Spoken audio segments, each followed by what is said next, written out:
السلام علیکم، میں ہوں ہیرا نور۔ کیسے ہیں آپ سب؟ تو آج کی ویڈیو بہت ہی اہم ہے، جیسے کہ رمضان اسٹارٹ ہو چکا ہے اور آپ اس ویڈیو میں رمضان کے متعلق بہت سی چیزیں جانیں گے۔ اللہ تعالیٰ قرآن میں فرماتا ہے، اے ایمان والو تمہارے پر روزے فرض کیے گئے ہیں، ٹھیک اسی طرح جس طرح پہلے کے لوگوں پر فرض کیے گئے، جو پہلے امتیں گزری ہیں، جس طرح ان پر فرض کیے گئے اسی طرح تمہارے پر فرض کیے گئے، تاکہ تم تقوی اختیار کرنے والے بن جاؤ، اللہ تعالیٰ سے ڈرنے والے بن جاؤ۔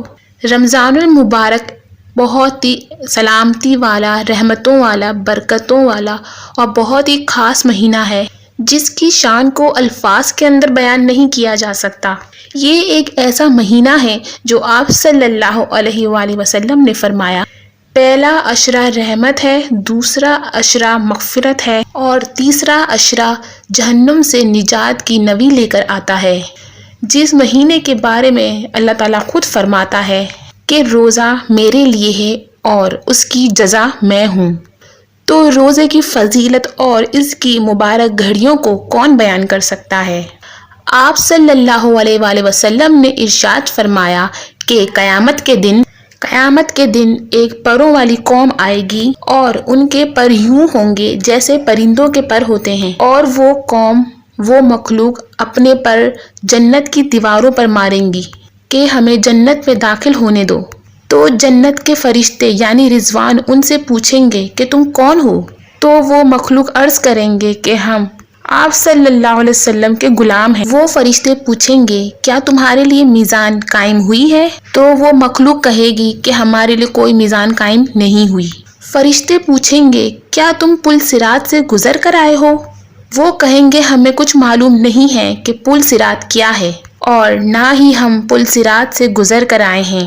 تو جنت کے فرشتے رضوان حیرت زدہ ہوں گے کہ میزان بھی قائم نہیں ہوئی، ان کے نامہ اعمال کھولا بھی نہیں گیا، ٹٹولا بھی نہیں گیا، پرکھا بھی نہیں گیا اور پل صراط سے گزرے بھی نہیں ہیں، تو یہاں تک یہ کیسے پہنچے؟ تو وہ فرشتے حیرت زدہ ہو کر اس قوم سے پوچھیں گے، پروں والی قوم سے، کہ تم کون ہو اور تمہیں یہ مقام کیسے ملا ہے؟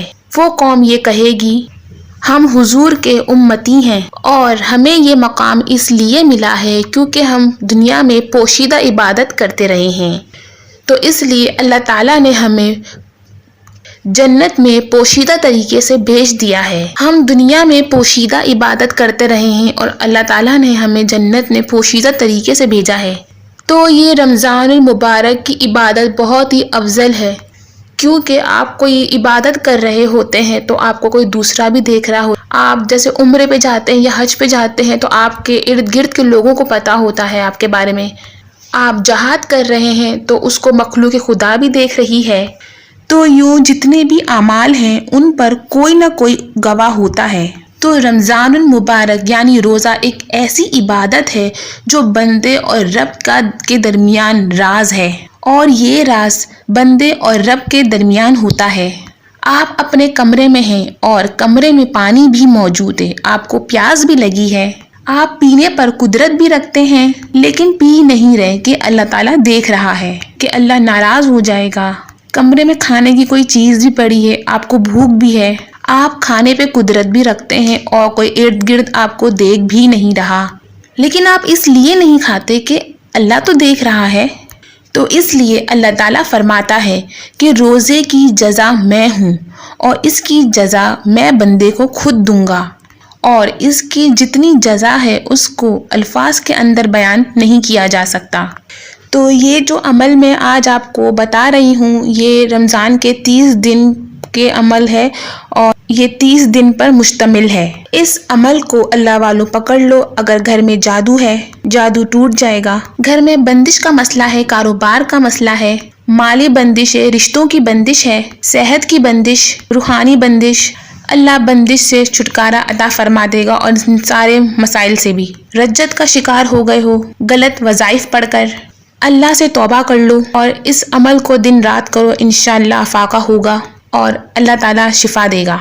گھر میں بیمار ہیں تو جو میں آپ کو ابھی وظیفہ بتا رہی ہوں وہ پانی پہ دم کر کے پینا ہے، انشاءاللہ تعالیٰ اللہ علاج بیماریوں سے بھی یوں نکالے گا جیسے مکھن میں سے بال نکالتے ہیں۔ ہر گھر میں لڑائی جھگڑے ہیں، گھر میں بے برکتی ہے یا دیگر مسائل ہیں۔ اسی طرح اگر کسی کی تمنا باہر جانے کی ہے اور رکاوٹیں آ رہی ہیں، بیٹیوں کے رشتوں کے مسائل ہیں، کسی بھی طرح کا کوئی مسئلہ ہے، آج ابھی اور اسی وقت اس عمل کو کرنے کا ارادہ کر لیں۔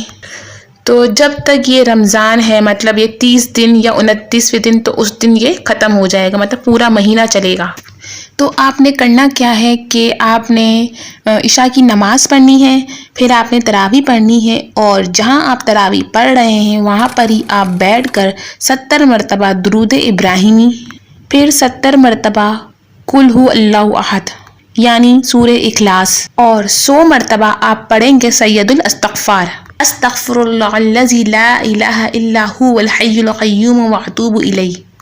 یہ پڑھ کر آپ نے نیت کرنی ہے، جو آپ کے مسائل ہیں وہ تمام مسائل کی نیت کرنی ہے آپ نے، کسی ایک مسئلے پر نہیں، تمام مسائل کی نیت کرنی ہے آپ نے، جس سے آپ گزر رہے ہیں، جو آپ کی پرابلم ہے آپ اس کی نیت کر لیں۔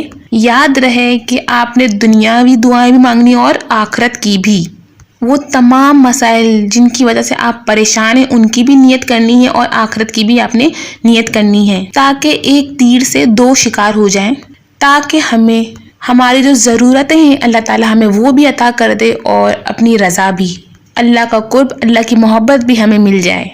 تو جب آپ یہ عمل کرنے بیٹھیں گی تو پہلا انعام آپ کو یہ ملے گا کہ جنت کا پروانہ آپ کی گود میں آ کے گرے گا، صرف استغفار کی بدولت سے اور درود شریف، درود ابراہیم کی بدولت سے۔ جو ہی آپ درود ابراہیم پڑھنے بیٹھیں گے تو 1000 فرشتے آپ کے لیے دعائے مغفرت کریں گے اور جنت کا پروانہ آپ کے ہاتھ میں ہوگا۔ آپ صلی اللہ علیہ وآلہ وسلم نے فرمایا، جو شخص سورۃ اخلاص رمضان مبارک میں ایک بار پڑھے گا، اللہ تعالیٰ اس کے لیے 56 شہر تیار کروائے گا۔ تو دیکھیں اللہ تعالیٰ نے رمضان المبارک میں ہر چیز کا ثواب ڈبل سے بھی ڈبل رکھا ہے، تو اس مبارک مہینے کا فائدہ اٹھائیں اور اس عمل سے اپنی جو بھی ضرورات ہیں، جو بھی خواہشیں ہیں اس کو پورا کیجیے۔ اللہ تعالیٰ ہم سب کی غیب سے مدد فرمائے، آمین۔ تو ویڈیو اگر اچھی لگی ہو تو آپ اس سے صدقہ جاریہ سمجھ کر شیئر کیجیے گا۔ جزاک اللہ۔